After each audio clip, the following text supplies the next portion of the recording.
নমস্কার বন্ধুরা, চম্পাস কিচেনে সবাইকে স্বাগত জানাই। আজকের রেসিপি হচ্ছে কচি পাঁঠার মাংসের পাতলা ঝোল। খুব সহজে ঘরে থাকা উপকরণ দিয়ে চটজলদি রান্নাটা আমি কি করে করি, চলো তার রেসিপিটা চটপট দেখে নেওয়া যাক। গরম ভাত বা রুটি দুটোর সাথেই কিন্তু এটা খেতে জাস্ট অসাধারণ লাগে।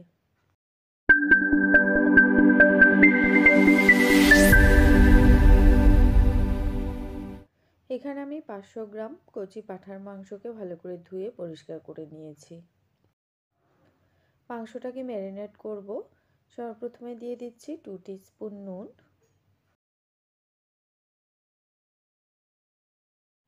1 টিস্পুন দিচ্ছি হলুদ গুঁড়ো, দেব 1 টিস্পুন কাশ্মীরি লঙ্কা গুঁড়ো আর হাফ টিস্পুন লাল লঙ্কা গুঁড়ো দিচ্ছি। ফেটিয়ে রাখা টক দই দিয়ে দিচ্ছি 3 টেবিল স্পুন। এবারে সমস্ত উপকরণ খুব ভালো করে মাংসের সাথে মাখিয়ে নেব। মশলা ভালো করে মাখিয়ে আমি নর্মাল ফ্রিজে এটাকে মোটামুটি 5-6 ঘন্টার জন্য রেখে দেব। তবে তোমাদের হাতে সময় কম থাকলে 1 ঘন্টা রাখলেও কিন্তু চলবে। মাংস ম্যারিনেট হওয়ার পরে আমি সন্ধেবেলায় রান্নাটা করছি। মিক্সিং জারে দিয়ে দিচ্ছি 4 ইঞ্চেস আদা কুচোনো, তারপরে দিলাম 20 থেকে 25 কোয়া মতো রসুন আর কাঁচা লঙ্কা আর একটা ছোট সাইজের পেঁয়াজ কুচোনো। সামান্য জল দিয়ে মশলাটাকে বেটে নেব। অপর দিকে গ্যাস জ্বালিয়ে একটা কড়াই গরমে বসিয়ে দিলাম। হাই ফ্লেমে কড়াইটাকে ভালো করে গরম করে নিয়ে দিচ্ছি 4 টেবিল স্পুন সর্ষের তেল। সর্ষের তেলটাকে গরম করে নিয়ে হাফ টিস্পুন নুন দিয়ে একটা আলু দিয়ে দিলাম। দিচ্ছি হাফ টিস্পুন হলুদ গুঁড়ো।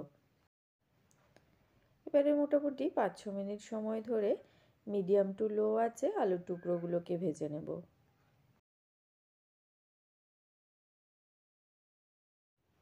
পাঁঠার মাংস সেদ্ধ হতে যেহেতু একটু বেশি সময় লাগে, তাই আলুগুলোকে এখন খুব বেশি সেদ্ধ করব না। একটুখানি লাল লাল হয়ে গেলেই নামিয়ে নিচ্ছি। কড়াইতে যেটুকুনি তেল রয়ে গেছে ওই তেলে একটা তেজপাতা, শুকনো লঙ্কা আর কিছু গোটা গরম মশলা দিলাম। দিচ্ছি 1 টিস্পুন চিনি। 4-5 সেকেন্ড নাড়াচাড়া করে নেওয়ার পরে দিয়ে দেব হাফ টিস্পুন গোটা জিরে। এরই মধ্যে দেখো চিনিটাও গুলে লালচে হয়ে ফুলে উঠেছে। এবারে কয়েক কোয়া গোটা রসুন আর কুচিয়ে নেওয়া পেঁয়াজ দিয়ে দিচ্ছি। এখানে আমি 3টে কুচানো পেঁয়াজ ব্যবহার করেছি। গ্যাসের আঁচ মিডিয়াম টু হাইতে রেখে এবারে পেঁয়াজগুলোকে এরকম লাল লাল করে ভেজে নিতে হবে। ফোড়নের সমস্ত মশলা খুব সুন্দর ভাজা হয়ে গেছে। এবারে বেটে রাখা মশলাটা দিয়ে দিলাম। মিক্সিং জারটা ধুয়ে সামান্য জল দেব, এতে করে মশলাগুলো আর পুড়ে যাবে না। একটুখানি জল দিয়েছি, দিচ্ছি একটা টমেটো কুচানো, দিচ্ছি 1 টিস্পুন হলুদ গুঁড়ো, 2 টিস্পুন দেব ধনে গুঁড়ো, দিচ্ছি 2 টিস্পুন জিরে গুঁড়ো, হাফ টিস্পুন করে দেব কাশ্মীরি লঙ্কা গুঁড়ো আর লাল লঙ্কা গুঁড়ো। আলু ভাজার সময়ও নুন দিয়েছি, আবার মাংস ম্যারিনেট করার সময়ও নুন দিয়েছি, তাই মশলা কষানোর সময় আর নুন দিচ্ছি না। এবারে সমস্ত কিছুকে খুব ভালো করে কষিয়ে নেব। নুন ঝালের পরিমাণ অবশ্যই যে যা স্বাদ বুঝে ব্যবহার করবে। মশলা কষানো হয়ে গেছে, ম্যারিনেট করা মাংসটা দিয়ে দিলাম। এবারে সব কিছুকে খুব ভালো করে একবার মিশিয়ে নেব।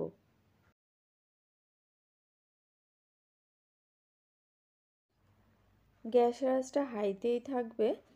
হাই ফ্লেমে মোটামুটি 5 মিনিটের জন্য প্রথমে ঢেকে দিচ্ছি। আমাদের চ্যানেল চম্পাস কিচেনের রেসিপিগুলো যদি তোমাদের ভালো লাগে তাহলে অবশ্যই চ্যানেলটাকে সাবস্ক্রাইব করে নেবে এবং পাশে থাকা বেল আইকনটাকে প্রেস করে দেবে। এতে করে যখনই আমি নতুন ভিডিও আপলোড করব সাথে সাথে নোটিফিকেশান তোমাদের কাছে পৌঁছে যাবে। কথা বলতে বলতে মাংসটাকে আরও 10 মিনিটের মতো কষিয়ে নিয়েছি। দেখো মাংস থেকে বেশ খানিকটা জল বেরিয়ে এসছে। এই জলেই কিন্তু মাংসটা কষানো হয়ে যাবে। একটুখানি নাড়াচাড়া করে গ্যাসের আঁচটা লোতে করে আবারও 10 মিনিটের জন্য ঢেকে দিলাম। কিছুক্ষণ অন্তর অন্তর ঢাকাটা তুলে একবার মাংসটাকে নাড়াচাড়া করে দেবে। এবারে এর মধ্যে দিচ্ছি ভেজে রাখা আলু। মাংস যখন দেখবে মোটামুটি 50%-এর মতো সেদ্ধ হয়ে গেছে, তখন ভাজা আলুগুলো দিয়ে দেবে। তাহলে মাংসের সাথে আলুগুলো সুসিদ্ধ হয়ে যাবে। লো ফ্লেমে আরও 10 মিনিট ঢেকে সেদ্ধ করে নিয়েছি।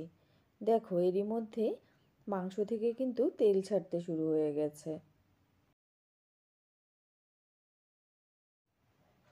তবে এখনও পুরোপুরি মাংস সেদ্ধ হয়নি, আরও কিছুক্ষণ কষাতে হবে।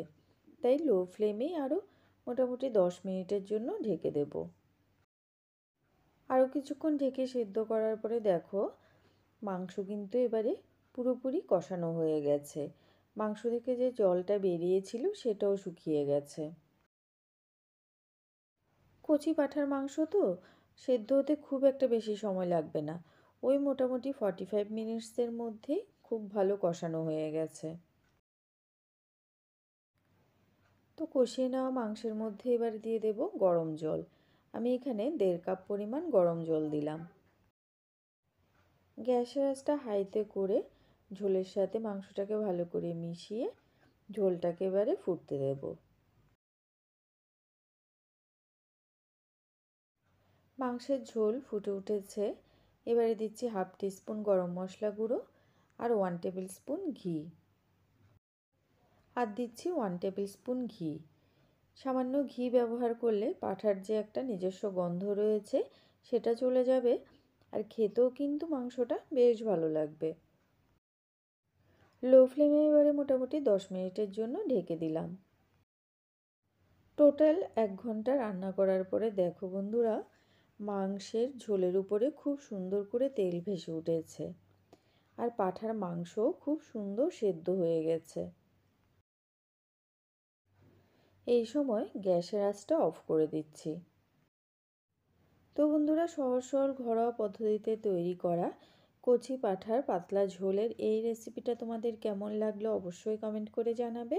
ভালো লাগলে লাইক করবে, আর তোমার বন্ধুদের সাথে ভিডিওটাকে শেয়ার করতে কিন্তু একদম ভুলবে না। খাসির মাংস তো আমরা প্রায়ই খেয়ে থাকি, তবে এইভাবে একবার কচি পাঁঠার পাতলা ঝোল করে খেয়ে দেখবে, অসাধারণ লাগে খেতে। শুধুমাত্র ভাত বা রুটি নয়, ফ্রাইড রাইস পোলাওর সাথেও কিন্তু এটা খেতে ভীষণই ভালো লাগে। এতক্ষণ আমার পাশে থেকে ভিডিওটা দেখার জন্য অনেক অনেক ধন্যবাদ। ভালো থাকবে, সুস্থ থাকবে। পরের ভিডিওতে আবার দেখা হবে। বাই।